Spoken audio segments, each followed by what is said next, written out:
Maryams Akademiyasidan yana bir foydali darslikni sizlar bilan bugun o'rganamiz. Mana shu siz ko'rib turgan ko'rtishkani biz siz bilan eng oson usulda modellashlarni ko'rib chiqamiz. Har doimgidek modellashtirish uchun Maryams metodi bilan tayyorlangan asos andozalardan foydalanyapman. Ya'ni bizda andozalar ikki xil usulda foydalaniladi. Asos andoza va undan tayyorlangan razrabotka bo'lgan andozalar. Men ham bu yerda aynan asos andozadan tayyorlangan razrabotka bo'lgan andozalardan foydalanyapman. Siz hayron bo'lsangiz kerak meni gapimga nima degani bu ikki xil andoza deb. Agar sizga bizni asos andozalarimiz qiziq bo'lsa, o'rganishni xohlasangiz, albatta bizni mini kurslarimiz ham bor. Mini kursimizni birinchisida to'liq Maryams metodi bilan asos andozalarni bemalol xohlagan vaqtda bir umrga qo'shilib o'rganib olishingiz mumkin. Ko'rib turganingizdek men razrabotka bo'lgan oldi va orqa andozalarni oldim. Demak, men birinchi bo'lib oldi andozamni ustidan plyonkani qo'yib, xuddi shunday andozalarimni tayyorlab olishim kerak. Ya'ni men bu yerda bel chiziqlaridan 10 sm pastga tushirdim va yoniga kenglik qo'shyapman. Bu oversize uslubdagi kofta bo'lgani uchun yoniga 5 sm men qo'shimcha qo'shyapman. Agar siz xohlasangiz bu qo'shimchalarni o'zingiz xohishingiz bilan buni ko'proq ham qo'shishingiz mumkin. Masalan, 5-6 sm undan ham ko'proq qo'shsangiz bo'ladi. Albatta matoga qarashingiz kerak bo'ladi. Agar matoingiz ozroq cho'ziluvchan bo'lsa, 5 sm yetarli.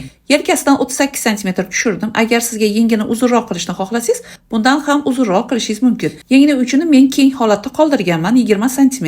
Xohlasangiz bu yerga manjet yoki rezinkalardan foydalansangiz ham bo'ladi. Bu yerda eng asosiysi modellash texnikalarini yaxshilab o'rganib olishingiz. So'ng bu yerda berilgan raqamlarni siz o'zingizga moslashtirgan holatda texnikadan foydalanib xohlagan razmerga modellashtirishingiz mumkin. Demak, biz oldini ko'chirib olganimizdan so'ng endi orqa andozamizni tayyorlaymiz. Orqa andozamizni olamiz va ustidan yana plyonkani qo'yib, xuddi oldida qaysi raqamlardan foydalangan bo'lsak, xuddi shunday qilib uzunliklarini belidan 10 sm pastga tushiramiz. Yonidan bo'lsa 5 sm, ya'ni kenglik pribavka qo'shib turib, xuddi shunday yengilarimizni uzunligini ham tayyorlaymiz. Endi mana shu joyda bir oltin qoidani sizga aytib o'taman. Bizni metodimiz bilan aynan xuddi shunday yenglarni tayyorlagan vaqtimizda biz yengni ko'rib turibsiz, orqa tomonda yon joylarini chizmaganmiz. Faqat yengni uzunligini oldi bilan bir xilda uzunlikda belgilab oldik. Burchak lineyka yordamida yengimizni kengligini ham belgiladik. Yonlarini faqatgina oldi andozadan foydalangan holatda oldi andozamizda qancha bo'lsa, ya'ni kenglikdagi aynan mana shu uzunliklar shuni qo'yamiz va bir xilda qilib orqada ham ko'chirib olishimiz kerak bo'ladi. Shundagina biz tikayotgan libosimizda bir xilda yonchoqlarimizni balandligi har doim bo'ladi. Demak, siz ham xuddi shunaqa texnikadan foydalansangiz, sizda ham yonchoqlaringiz har doim oldi orqada bir xilda bo'ladi. Demak, sizni tayyorlagan andozangiz ham menikiga xuddi shunday o'xshagan tartibda bo'lishi kerak. Bizni asos andozamiz bilan tayyorlanganda ko'rib turganingizdek xuddi shunaqa formada oldi orqada farqli bo'ladi. Ya'ni oldini o'rtasida va orqa o'rta chiziqlarda va bel chiziqlarida ham. Demak, men andozalarimni qirqib olganimdan so'ng eng asosiy modellashga yetib keldik. Bu yoqalarni tayyorlash. Yoqa tayyorlashdan oldin bo'yin o'yindiqlarimizni oldi orqada tayyorlab olishimiz kerak bo'ladi. Bu yerda asosda chizilgan bo'yicha qoldirsak, torroq bo'lib qolishi mumkin. Shuning uchun men bo'yin o'yindiqlarini ozginadan kengroq qilib ochib olyapman. Siz ham o'zingizga moslashtirib tayyorlab olsangiz bo'ladi yoki bo'lmasa men ko'rsatgan raqamlardan foydalaning. Bo'yin o'yindig'ini orqasini 4 sm, oldini 8 sm qilib chuqurlikda joylashtirib oldim. Endi oldi andozamizda kaketkalarimizni chizib olishimiz kerak bo'ladi. Kaketkada ko'rsatgan raqamlardan siz ham foydalansangiz bo'ladi. Agar siz xohlasangiz kaketkani kaltaroq yoki kengligini ham kengroq qilib tayyorlasangiz ham bo'ladi. Men bu yerda yelkadan 5 sm, kaketka pastini 8 sm qilib, pastdan bo'lsa 10 sm qoldirib, xuddi shunday qilib kaketkalarni chizib oldim. Ko'rib turganingizdek, biz mana shu kaketkani hozir tayyorlab oldik. Endi kaketkamizdagi yoqalarni ham tayyorlashimiz kerak bo'ladi. Kaketkamiz bir-birlariga zapaxovanya bo'lib o'tganligi uchun kaketkani biz ikkinchi tarafini ham dublikat qilib ko'chirib olishimiz kerak bo'ladi. Tayyor kaketkamiz ustidan plyonkani qo'yamiz va bir xil razmerda ko'chiramiz va ikkinchi tarafga o'tkazib, o'rtasini skoch yordamida yopishtirib olishimiz kerak. Nega deganda aytib o'tganimdek, bu detaldan biz ikkita olamiz, aynan bir-birlariga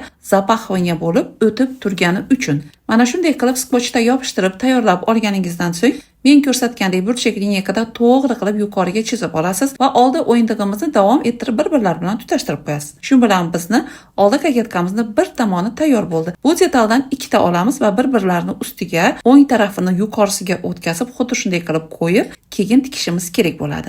Agar xohlasangiz matoni buklovda olsangiz, chekkasida ham hech qanday aptachkani keragi qiyosligi bo'lmaydi. Ya'ni buklovda olasiz, ichki tarafini dublering bilan ishlov bersangiz bo'ladi. Endi yuqorida yoqani men ko'rsatgandek plyonkani qo'yamiz, orqa bo'yin o'yindig'imizni o'lchaymiz va mana shu aynan bo'yin o'yindig'imiz qancha bo'lsa, xuddi shu uzunligini yoqamizga qo'shib men yoqani chizib olyapman. Yoqamizni formalarini o'zingiz xohlagan tartibda chizsangiz ham bo'ladi. Xohlasangiz mana shu raqamlardan foydalaning. 5 santimetrdan men ikki tomonda qoldirdim. Yoqani uchlarini orasini bo'lsa 4 cm qoldirdim. Yoqami kengligini bo'lsa bu yerda 11 cm qilib tayyorladim. Siz ham xohlasangiz xuddi shu holatda qoldirishingiz mumkin yoki bo'lmasa yoqalarimizni bundan enliroq yoki ensizroq qilib, burchaklarini ham sal kengroq yoki torroq qilib qoldirsangiz bo'ladi. Demak, men har doimgidek qaytaraman. Modelirovaniyada texnikalarni o'rganamiz, raqamlarda emas. Raqamlarni o'zingizga har doim moslashtirib olsangiz bo'ladi. Endi biz orqa yoqalarimizni yana ham bo'ynimizda chiroyli yotishi uchun xuddi shunday bir nechta bo'laklarga bo'lib chiqamiz. Orasini 1 cm dan ochdim. Mana shu joyda ko'rib turganingizdek, yoqalarimiz chiroyli bo'ynimizda yotib turishi uchun xuddi shu texnikadan foydalaning. Yoqani orqa taraf ham chiroyli bo'yningizga yopishmasdan yaxshi keng holatda turadi. Demak, biz siz bilan mana koftichkamizni to'liq noldan boshlab hamma modellash sirlarini o'rganib chiqdik.